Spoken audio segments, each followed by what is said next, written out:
candid with each other, we're candid with the outside world. That's very important to us. And we're clear. We don't beat around the bush and dance around things so that people walk away from meetings not really knowing what in the world they just did for 15 minutes. I mean, we get to it, we're clear about it, and we're candid about it.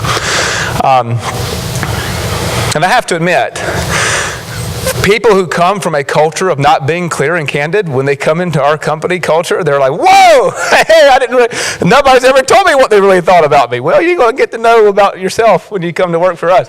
All right, so anyway, number 3, Sam Service and I know our limitations. We got that straight from Dirty Harry. Okay, to be honest, I mean, you remember, man's got to know his limitations. You know what I'm saying? They blew the guy away. So they 5 shots or 6 shots. Do you feel lucky? But the way that literally was going through my mind when I came up with that. But the point is that it's true. It's true. Every person, every company has to know your limitations. Everybody has limitations. Your new hires obviously are going to have some severe limitations. Your old seasoned guys are going to have limitations on perhaps, you have a really great hot side guy who's starting to get into cold side stuff. He's going to have limitations. Your management staff is going to have limitations. There's going to be opportunities that arise that every one of you in this room know about. Has happened to you. Opportunities are going to arise that you're not ready for. That's 2 years out. That's 3 more hires out.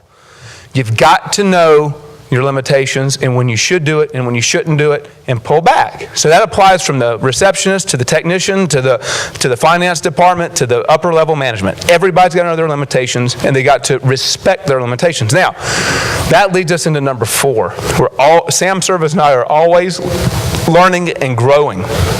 So we have a culture that fosters education.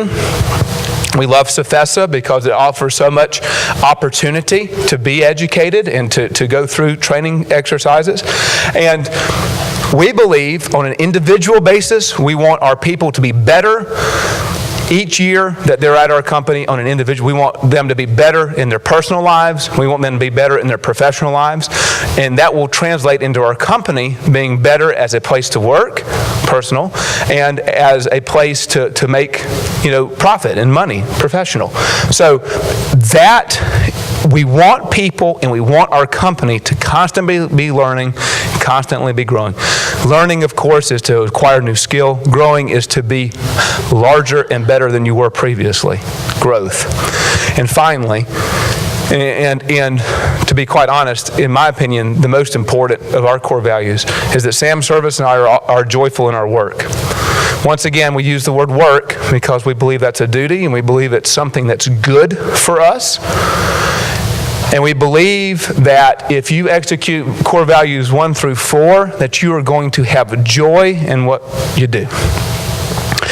And at the end of the day, when you think about it, you will spend more time at your job and with your coworkers than you will with your wife, your husband, your children. It needs to be similar in joy that like a family would be. And if you're going to work and you're spending the majority of your waking hours at a place where you can't stand, in a place that gives you no joy, no fulfillment, no sense of being something better than you are or being part of something larger than you are, then your culture's bad. And I'm speaking here to the leaders. You're the leaders of your organizations, all right? It's up to you to know, A, if you as a leader think you have a good corporate culture. And B, it's up to you as a leader to figure out if you believe the other members of your organization think you've got a good culture. Don't have blinders. This is something you need to figure out. And it's something that I'm telling you is so near and dear to just your existence as a human being. This goes beyond just being a worker.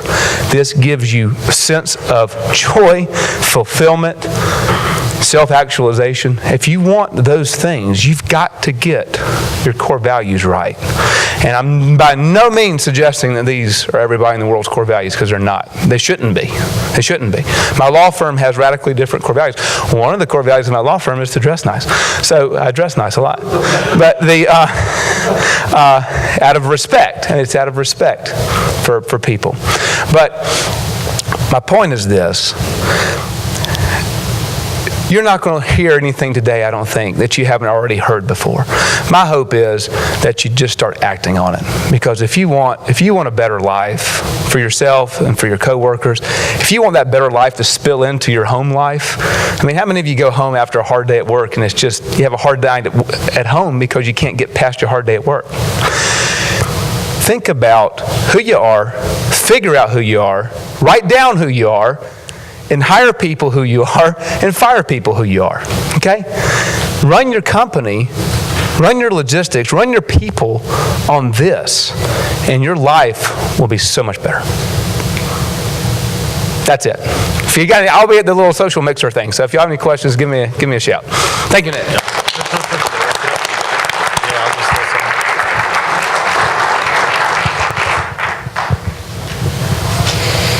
Thank you for that tie, John. John usually sports a bow tie, but That will be dressing down. okay. Well, that wraps up day one. I don't know if everybody's checked in your hotel. I know we have not, but we've got time. Get back there, get checked in. What